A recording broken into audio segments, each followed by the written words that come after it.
All right. Hopefully everybody can see that. Okay. All right. So this is, you know, something is wrong when.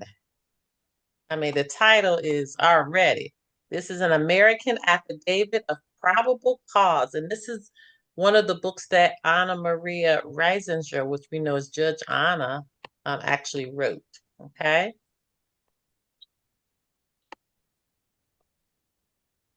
The President of the United States says one thing and then does the exact opposite repeatedly, day after day. Members of Congress pass laws they admittedly don't read and then exempt themselves from the consequences. Millions of foreign nationals are entering the country illegally and receiving payouts from the Social Security Administration, having never contributed a dime to the fund. Our military veterans are going hungry to bed, being denied basic medical care, education, and other benefits they were promised. Our elderly are being forced out of their homes and into grossly substandard nursing home facilities. American student test scores are in a free fall. The local police are running around in military jeeps, bristling with tactical weapons, acting like Rambo on speed. Millions upon millions of American homes are foreclosed upon and left standing empty to decay, while more millions upon millions of Americans are left homeless. The buying power of the dollar is in the toilet. The cost of basic commodities continues to skyrocket. The cost of oil and gas continues to be high in the middle of a worldwide supply glut. So this is our entry to this, you guys. Coal, ash, and dangerous industrial waste product is being sprayed on us. Another poisonous industrial waste, fluoride, outlawed for over a decade throughout Europe, is being added to our drinking water. Mad scientists are being allowed to market genetically modified plants that internally manufacture their own pesticides and permanently poison our food supply. The banks are running entire governments as Ponzi schemes based on legal tender, laws, identity theft, and security fraud. The court system is running a gambling racket out of our courthouses that profits itself from putting people in jail.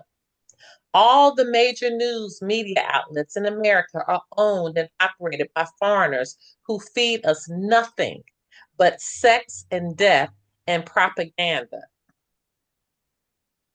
And the judges and lawyers are helping expedite all of this. While the Queen, the President, the Congress, the governors, the Joint Chiefs of Staff, and all the rest of the people who are on our payroll and who are in one way or another responsible for this mess are standing around looking stupid. We present an American affidavit of probable cause in which we describe the wrongs and injuries which have been promulgated against us and against our countrymen as a result of this misadministration of the Global Estate Trust and British Crown, breach of trust by international trustees, and fraud committed against us by our own employees, allies, and individuals claiming to represent us. The jigsaw puzzle. The information supporting this affidavit has been compiled for many years by many Americans who have suffered every kind of outrage and injustice. And we can't possibly name them all. Some are dead, some are in prison, but they each came forward under dire threat and contributed their piece to the puzzle. Disclaimer: the truth is not relative, the truth is absolute. However, we are mammals. The best we can do is tell the truth to the best of our knowledge and ability. This we have done and are doing.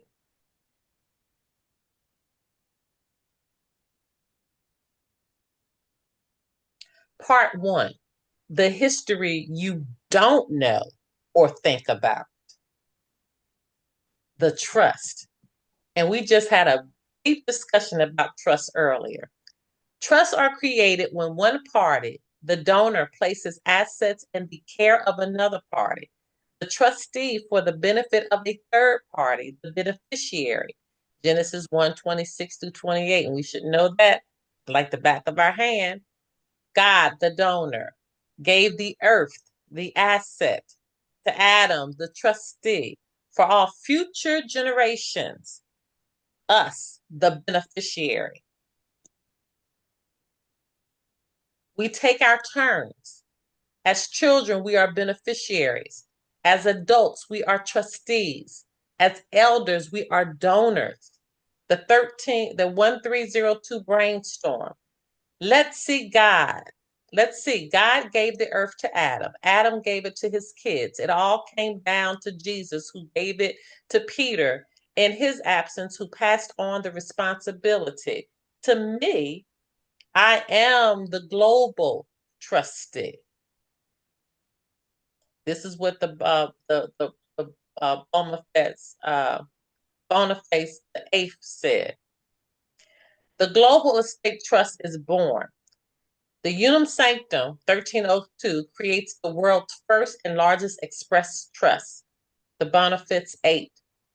The Romanus Pontifex 1455, the Testamentary Trust, published by Nicholas V.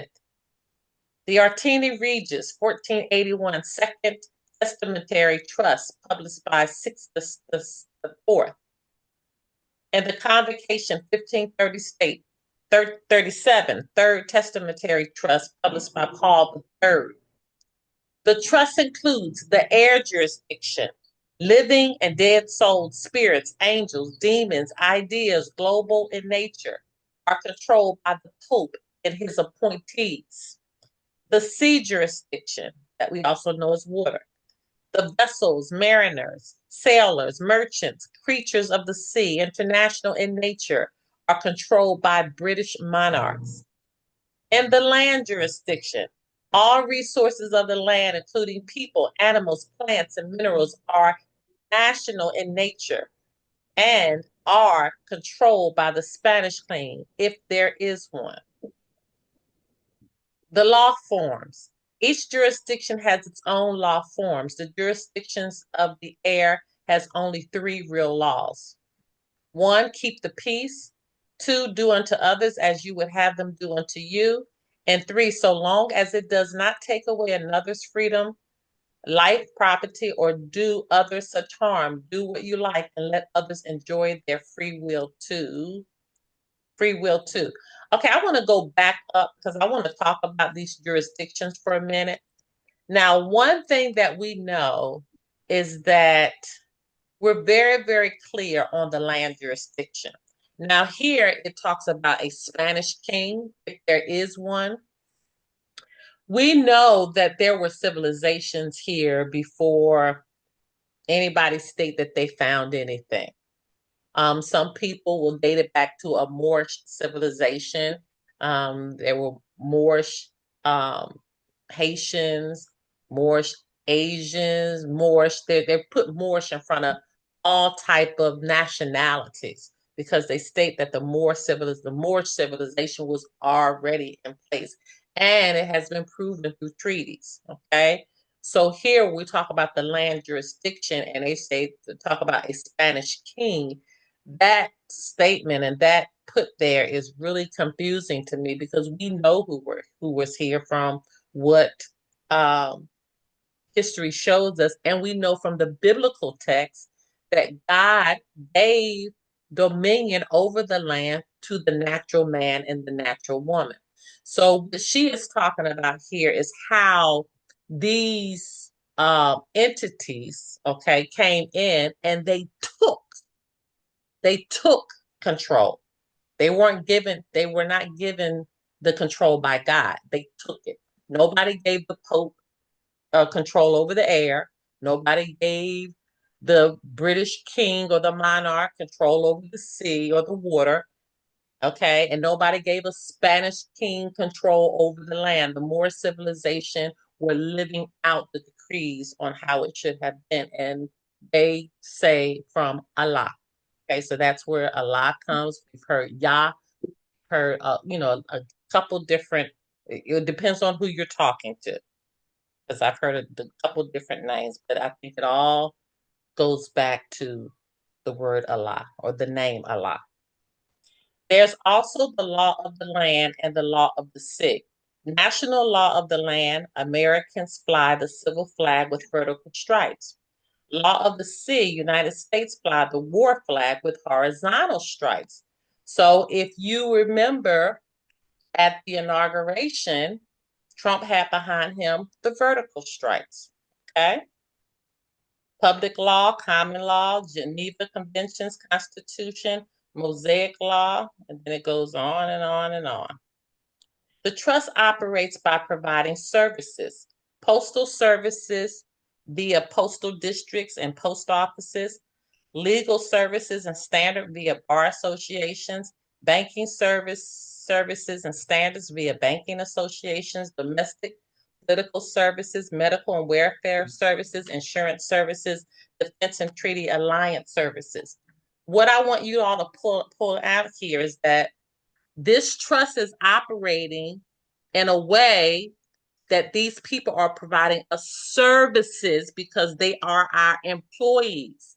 So are we understanding where this mix-up is coming in? What's your thoughts on it? Let me pause there because this is an important part for you all to understand. What's your thoughts on that?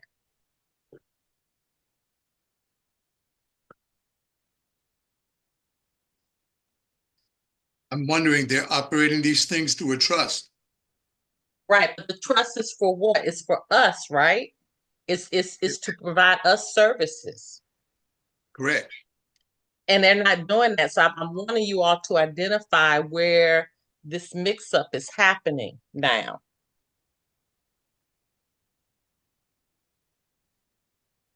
Because it's important for you to understand that they're supposed to be servicing us. They work for us. But if we talk about the banking services, the legal services, the bar, all of these people, do they act like they work for us? They don't. They work for themselves.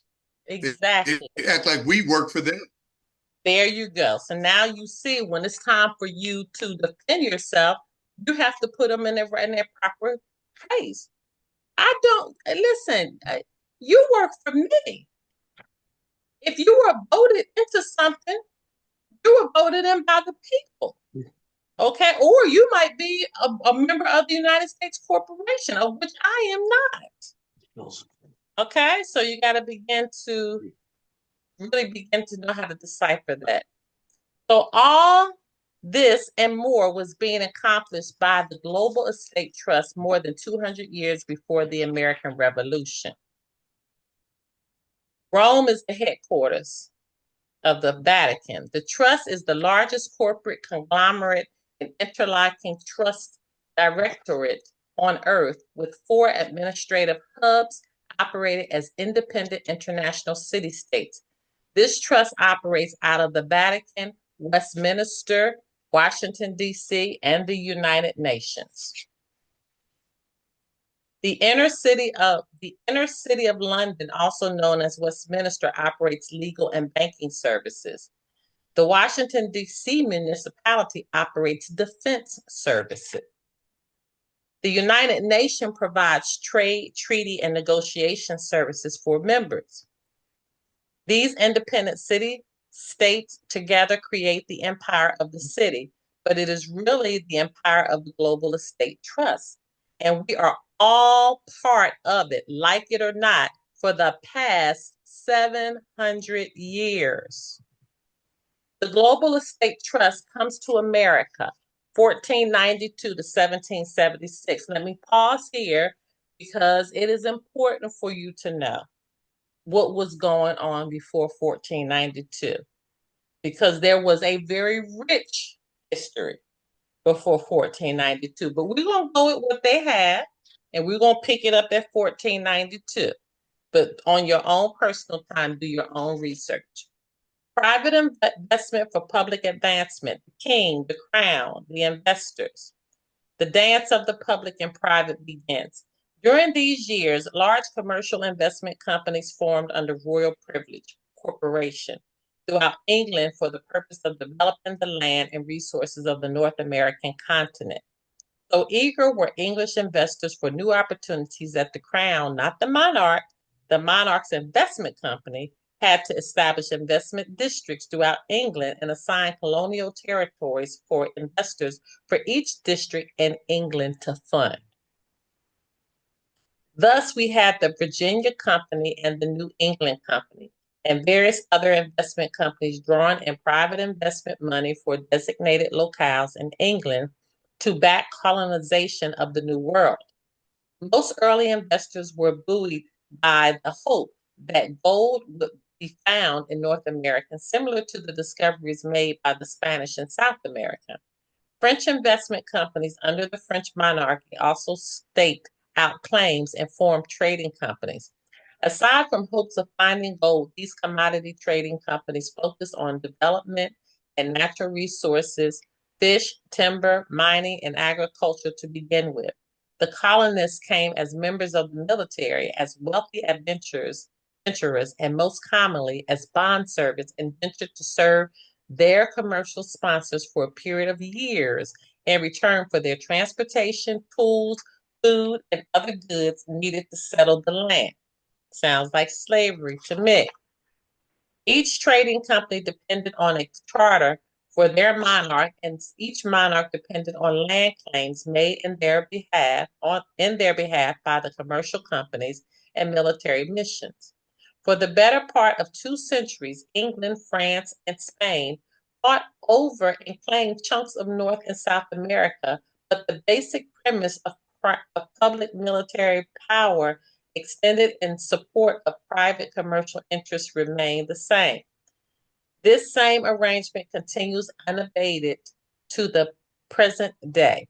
The government uses the military to support and promote commercial expansion, and the commercial expansion pays for the government and the military. And so it's a cycle. It just keeps going over and over. The government pays the military, then the military is supposed to protect their commercial investments, not us. And then it funds the government again. That's what these politicians do over and over and over again. So now it's asking us, do you see the problem? Do you see what is happening here? This triumvirate of government, military, commercial interests is a closed and self-perpetuating system. The commercial interests pay the government pays the military, and the military works to protect the government and the commercial interests. Excuse me. Take them. I'm not going to be able to finish. Okay. The people who consume the goods that the commercial interests produce and who also provide the labor necessary to harvest, clean, process, transport, and manufacture goods are not really part of the loop. We and the natural resources of our planet are the actual source of all the moolah the commercial interests have and which they use to pay the government and the military. But our power to control or even have input into the system is extremely limited. And we know that. We know that we have no input and you literally have to go and take it. Once every 2, 4, 6 years, we get to choose a new government official who is supposed to champion our interests, which leaves us totally dependent on the good character and intelligence of the individuals elected. Beyond that, we are free to gripe, and those elected are free to ignore us. And it's the same thing over and over and over again. A man is no less a slave because he is allowed to choose a new master once in a term of years.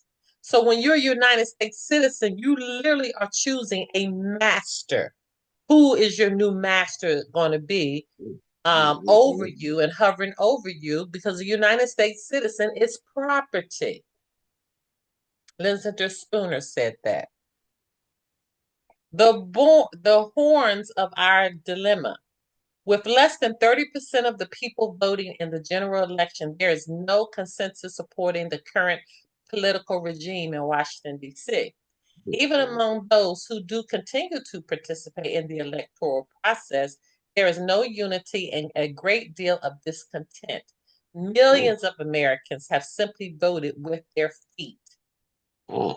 We appear to be on the horns of a dilemma, unwilling to support what is and unable to find our way forward to reform it. And we are still dealing with problems from a long time ago that people failed to address. Both the bulls and the chickens have come home to roost. What's your thoughts about part one?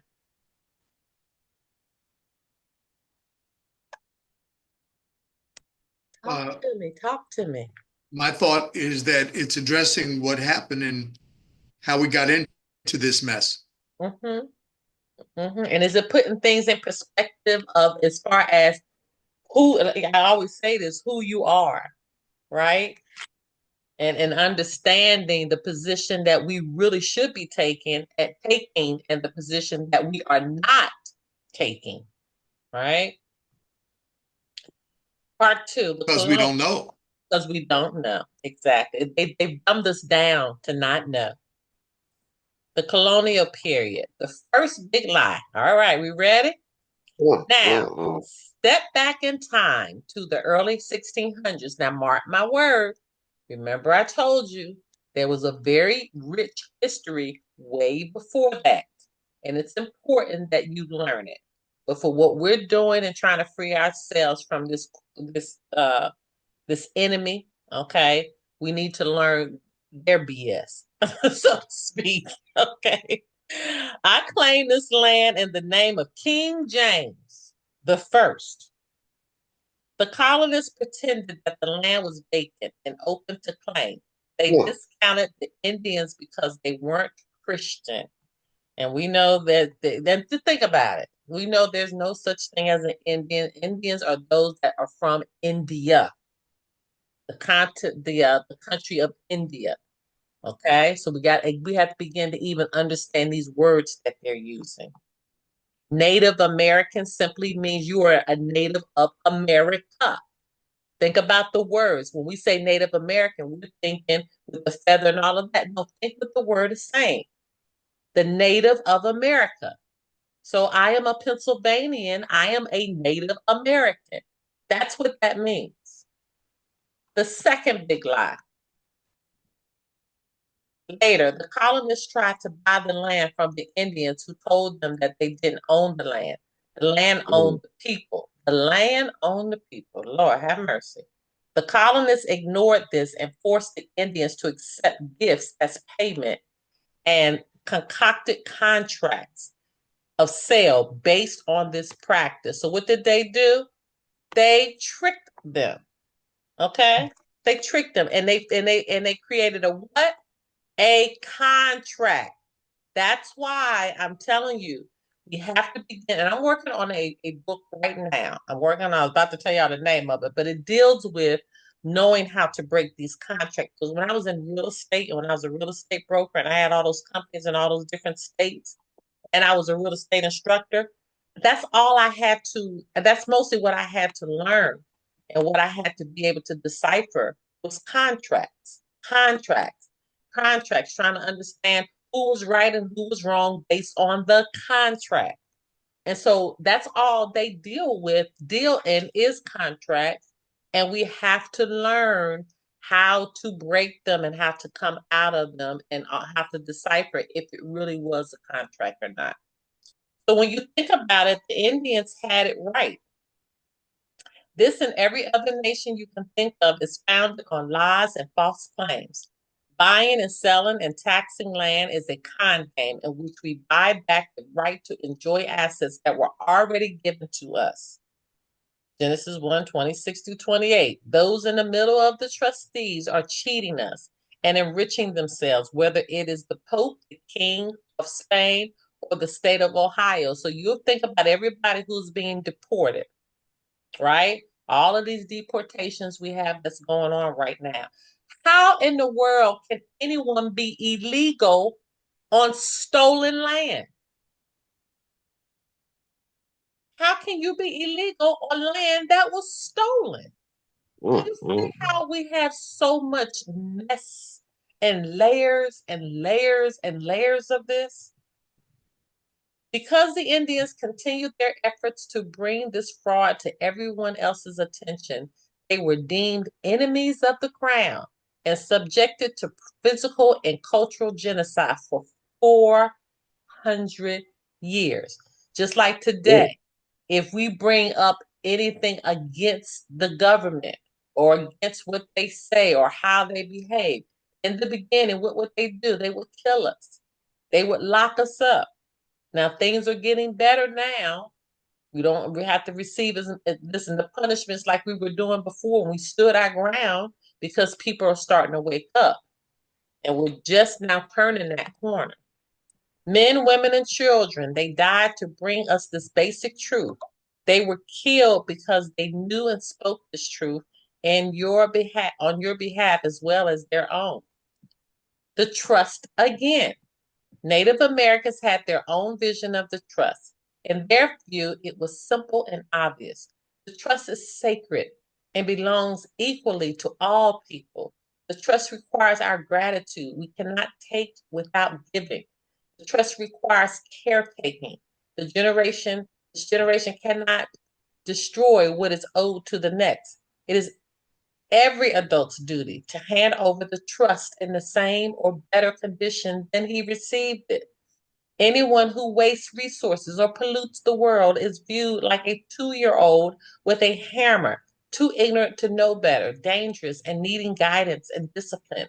The Europeans conquered by force and by guile, but they lost the moral debate forever. Kill the buffalo and you killed the Indians, Commander William F. Cody. But nobody can accuse you of genocide. So let us put our minds together and see what kind of life we can make for our children. This is what Sitting Bull said. The French and Indian War, American, aka the 30 Years' War, European.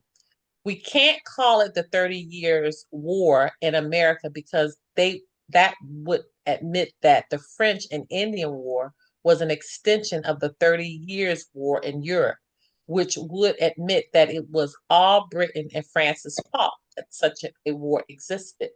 That in turn would show that the colonials were innocent third parties drawn into a British war for profit scheme from which we did not profit and for which we were handed the deal. This is a recurrent theme. Britain starts a war with some other party, Americans fight for the British, and then America gets handed the deal for it. Dear stupid, loyal colonials, you owe me for getting you involved in a war from which I profited handsomely. Now I have to tax you heavily for all the benefit I've received. Pay the sum of 1,332,000 pounds of sterling. Love, George, Rab George III, etc., etc., etc. 1776. Dear Parliament, we hold these truths to be self-evident that King George III is a delusional twit. He made a lot of treaties with the Indians, and we are not picking up the tab for the latest war. Respectfully yours, the colonials. The American Revolution, what we got out of it. We won absolute control of the land jurisdiction. Every American has more civil authority on the land than the entire federal government. You hear that? That means that when I say when you correct your status is higher than the Supreme Court. That's what we mean. The American Revolution, what King George got out of it? Well, not a bad return on that investment, George, old chap. Permanent control of American international commerce and shipping via control of the jurisdiction of the sea. Tribute in the form of minerals, gold, silver, copper. No further obligation to the native Aboriginal people to stop westward colonization. No obligation to send support, men, or supplies to the colonies anymore. The colonialists, now heavily in debt to King George and obligated to pay for funding both sides of the conflict, all British commercial interests remained intact. So as a result of the American Revolution, the Americans got control of the land jurisdiction, but the Brits retained control of the high seas and the navigable inland waterways. The jurisdictions were split. This created the need to set up two separate national trusts and created two separate nations with two different kinds of citizens, all living under one roof right from the start. So I'm sure now you're understanding how these you being two people came into existence. What's your thoughts about part two? Mind-boggling. It is mind-boggling, isn't it? Sounds like this is where the start of the straw man came in, but it's not. It goes way further back than that. Way further back than that. And when you begin to do your own research prior to 1492, you're going to see how even before that, remnants were being laid. When we talk about when they came out the Caucasus Mountains, and I mean it goes deep. So let's head into part three. Who you are, who they are, or what they are. American state citizens, land jurisdiction, law of the land, all living people, all have natural and unalienable rights or unalienable rights. Land and its resource, all have beneficial interest in the land and its resources. All are guaranteed a limited republic style of government.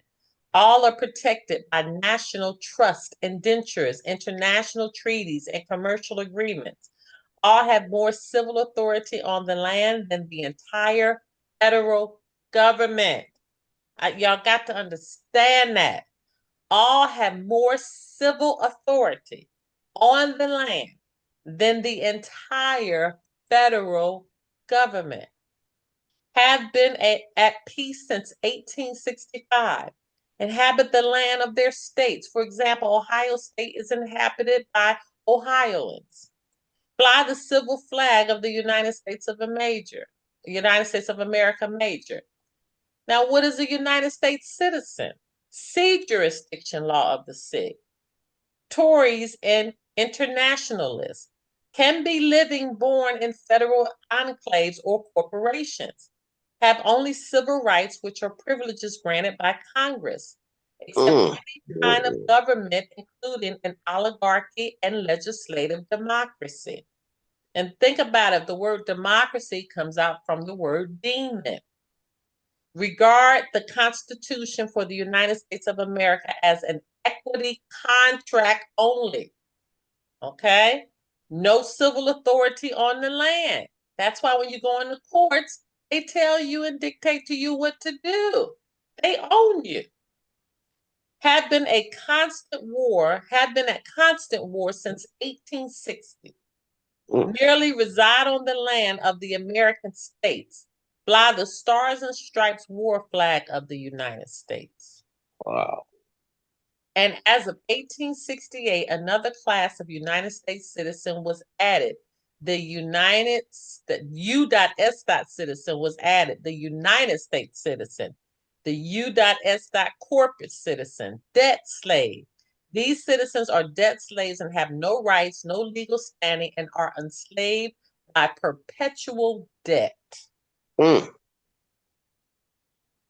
From the very beginning of the American story, there were three kinds of United States: the land jurisdiction of several states, the sea jurisdiction operated by the United States of America, the business organization doing business as the United States, charged with supplying the 19 governmental services the federal government is supposed to supply to the state. Here we go again, services to us.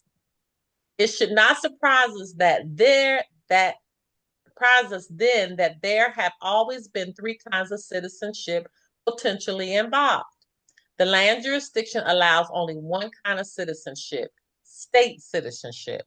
The sea jurisdiction, known as federal jurisdiction, allows dual citizenship. A person may be a citizen of the United States, U.S. citizen, and of a state as such have different rights. United States versus Cruikshank. From the federal viewpoint, most people have always been considered dual citizens, subject to the land while on the land, subject to the sea while on the sea. There you have it, the living man and the birth certificate. That's why the court case I put in there on, let me see, in the library, it's Mac. I think I have it on, I think it's Pruitt and Mac versus the USA Corporation or USA Inc. They were sheriffs, okay? And so Sheriff Mack, they took it all the way up to the Supreme Court and they won. And what they were saying is that the states had the authority to determine in a situation who they have authority over. This is what this court case, the Supreme Court case says. And the United States Supreme Court sided with the sheriffs. But what they don't understand is that that court case actually works in our favor. So if a sheriff pulls you over, if a police pulls you over, it is upon them from that court case to know who they are dealing with. Because if they're dealing with a United States citizen, then they have a track of statutes and codes that they have to abide by. But if they pull us over and we say we are of status corrected, we are a natural woman or natural man, okay, we are a Pennsylvanian or Ohioan, none of those statutes and codes relate to us. So from that court case, that could be used as a traffic stop because it is upon them to know who they are talking to and who they're dealing with. So again, they thought they had went in on one door and they really came out and helped us in the other. What is the court case again? It's let me look in here.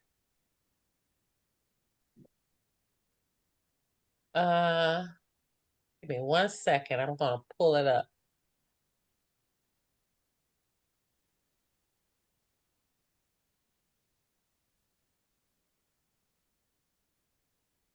Let me go to I know it's in how you win at court too, but it is come down to court cases in the library, and it is Printz, Printz versus United States Inc. So it's in how to win in court too. Okay. All right, Negro citizenship. In 1868, a third kind of corporate citizenship came into play with the publication of the new corporate constitution of the United States of America, Incorporated, the business entity charged with providing governmental services under contract with the states. The given reason for this new form of citizenship was the need to recently freed Negroes a form of citizenship without trying to force the several states to enact law giving them full rights as state citizens. It was also a ploy by the new federal corporation to lay claim to the labor and property assets of the freed slaves for use as collateral backing the federal corporation debts. You see? So when people are screaming about Trump is trying to get rid of the Civil Rights Act of 1964. Our people perish for lack of knowledge. You want them to get rid of it. It don't have anything to do with us anyway, if your status corrected. But for them, I'm like, why would y'all want that to stay in place? Animal rights and human rights are higher than civil rights. If something happens to a dog, I bet you a police officer or a rescue will be there faster than if something happened to a Black man. And we have had that proven over and over and over again. Michael Vick got time in jail over dog fights. Do y'all remember that? Remember.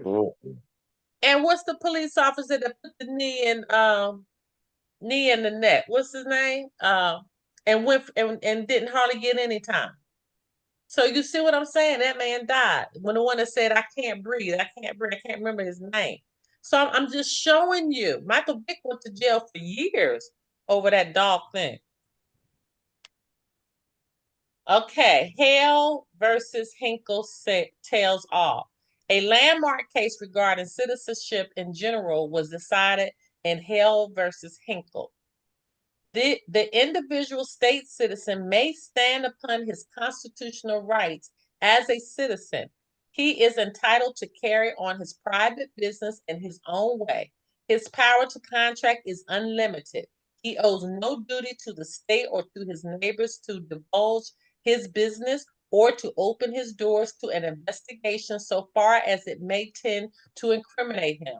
He owes no such duty to the state since he receives nothing therefrom beyond their protection of his life and property. That's why we say if you're getting these food stamps and all of these benefits, from the system, what have you, this is not Social Security because Social Security is your money.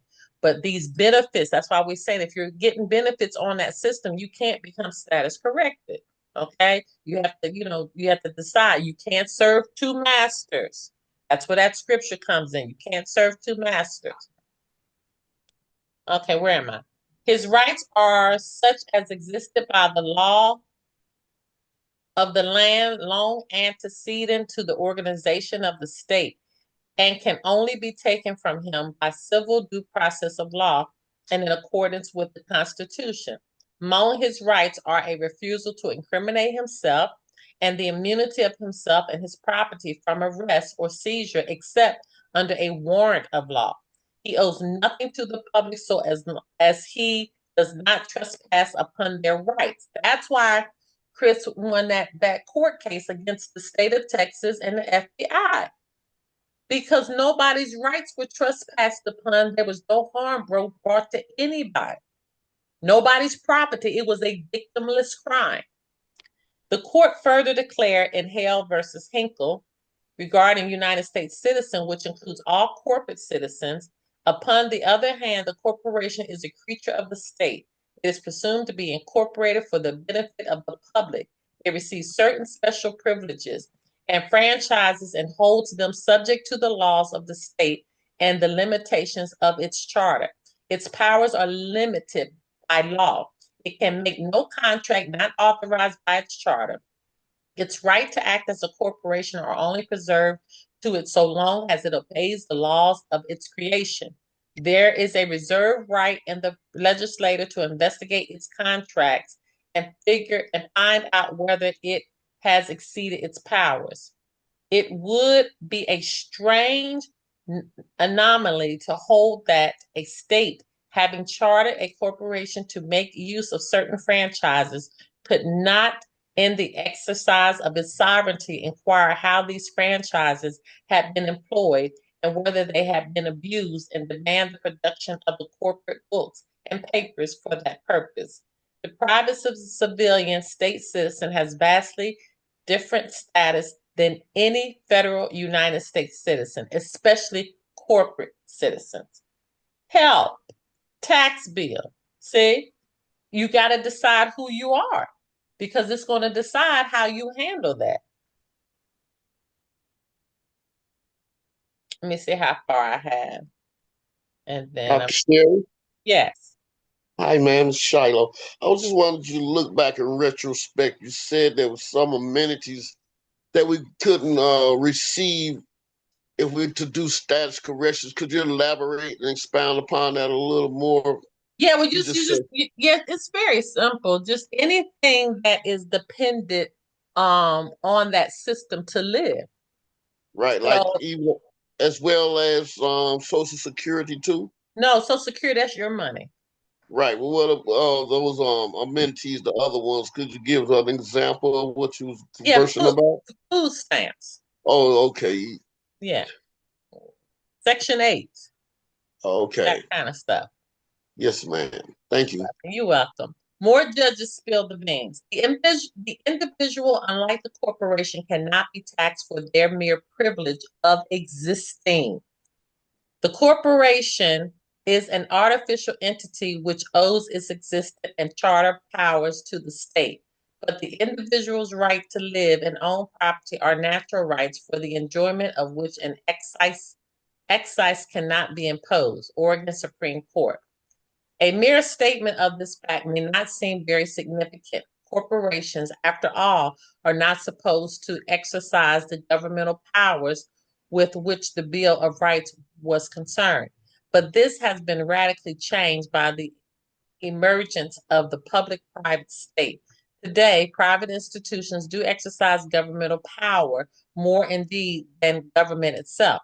We have two governments in America, one under the Constitution and a much greater one not under the Constitution. In short, the applicability of our Bill of Rights is one of the crucial facts of American life today.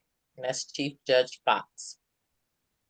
Americans elect, United States citizens vote.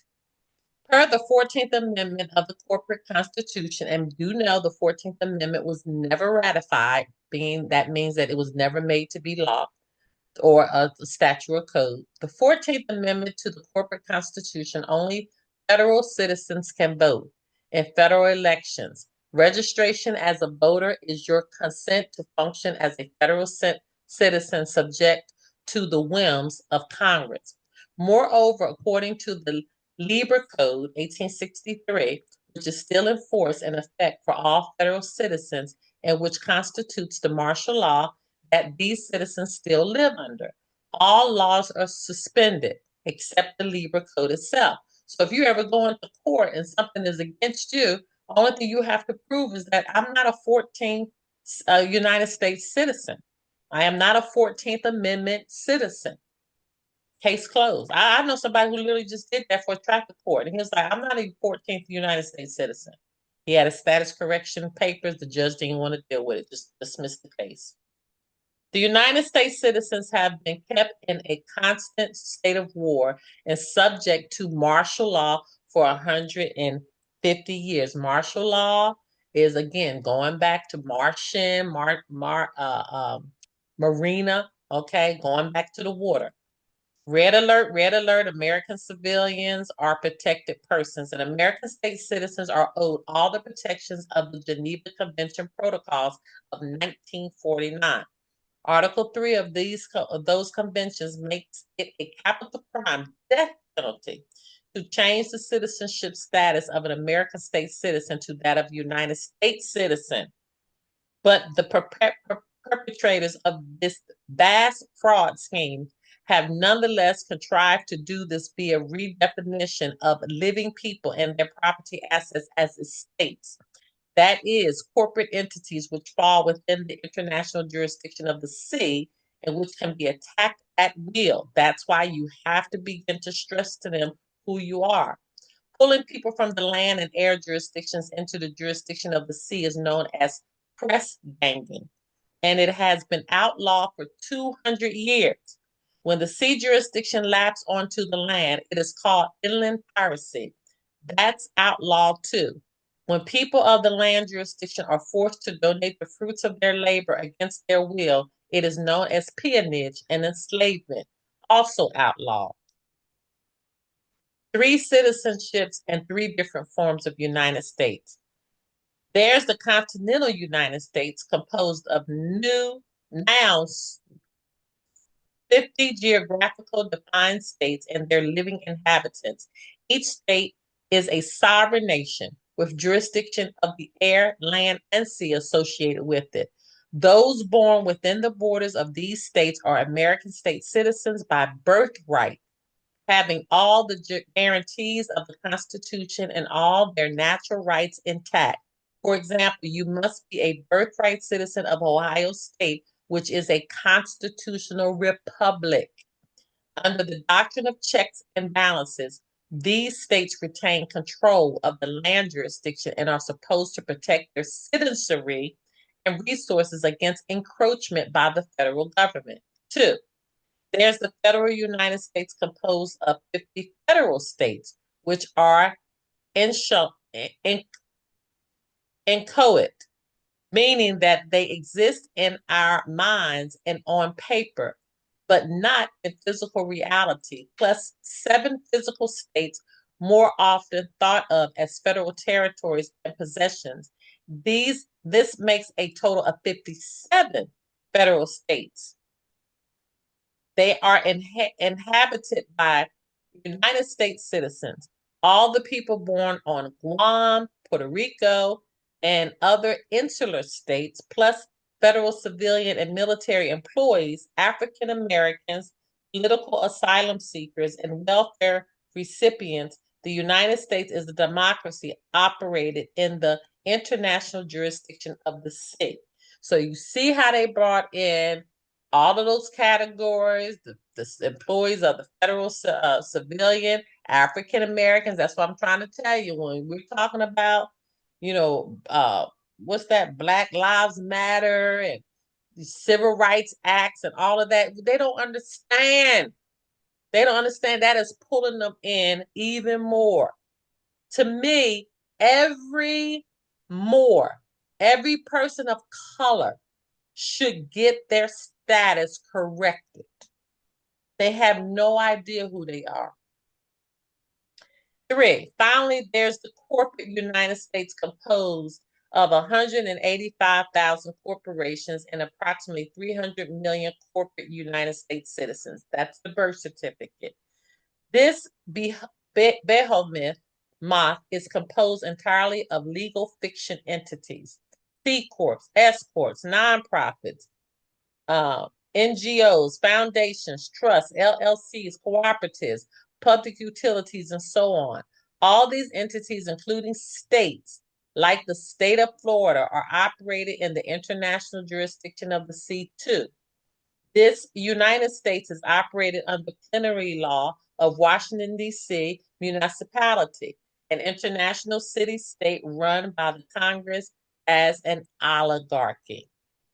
All right, so I want you to pick up with moving on, and I'm going to end there, but I hope that this has given you a good foundation and understanding now who you are and where this needs to go in your understanding.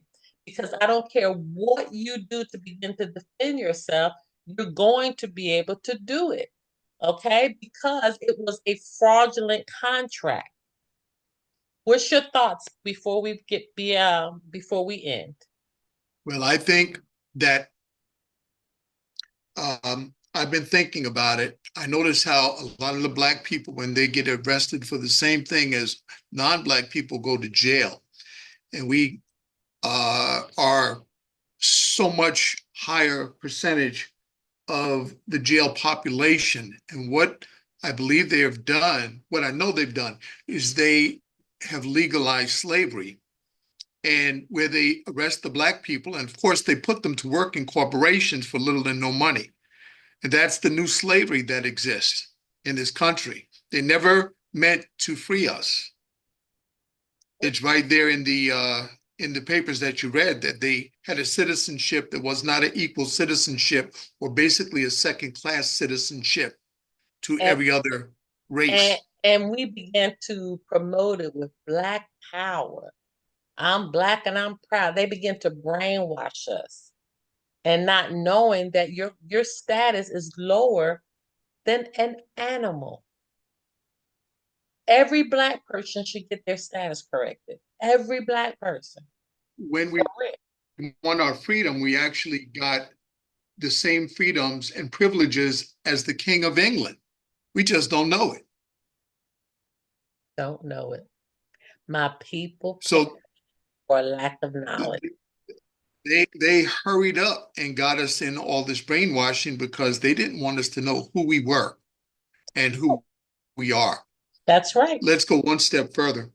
We're not, me as a Black American, I don't look like an African because I'm not. I'm an American by birthright. I don't care how many lies they tell about us being mixed with other races, and that's why we don't look African. I don't buy it. We are American Indians or Native Americans, just like the Native Americans that they have, that they show us. They just don't want us to know it. There's no way, no matter how much race mixing 10 times removed, that I even we're a different strain of black person. We're all black. We're not from Africa. Never were. But they wanted to make it seem like we were. This way we couldn't claim our natural rights as Americans. We were already here. We were here. They Have you wanted to ever strip us noticed why of our identity. I have gone to see the Grand Canyon a couple times now. And have you noticed how they will only allow you to view it from one area, one side? Because it is written that the other side has been blocked off and is highly secured. Because it is stated that that is where some of the Anunnaki are buried. That is where some of our secrets are, and they won't tell us. They've been tearing down our monuments for years, decimating them so we wouldn't know who we are. Right. So let me ask you, Harrison, now that you have this profound knowledge of who you are, how do you take that into a courtroom now? Oh, go in there and tell them I'm a man on the land. I'm not a 14th Amendment citizen. Show them my paperwork. As a matter of fact, I want my paperwork to precede me. Exactly. So that's why I'm telling you, all the wrongs that, that were done to you, you need to get your remedy. And I hope that's what you're working on. I really hope that's what you're taking your time now. Absolutely, I'm working on it. Yeah. Because it's important. You need to go back and get what's yours. And as we just read, for your generation and the generations that's going to come after you, so you can put it in a trust for them that it's going to be protected.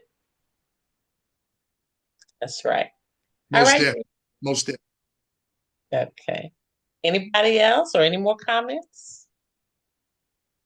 That was extraordinary, Dr. Shearer. I was just thinking about how when you dialogue a lot about the Bible, especially in the very beginning of Genesis, where it says, "Shall bruise thee in the head," and all capital name, but "thou shalt bruise thee on the heel," which is the birth certificate. And then use those remedies inside of your whatever you legislate against the courtrooms, because like you was conversing about the Indian stories. You remember the cowboys and the Indian story? Then you had the one-eyed giant or the Cyclops. Well, the one-eyed giant, the Cyclops was the TV because there was we were already here, like Dr. Shearer had already exhibited. That TV was showing us cowboys and Indians, but that they wasn't putting us into the theater of the TV. So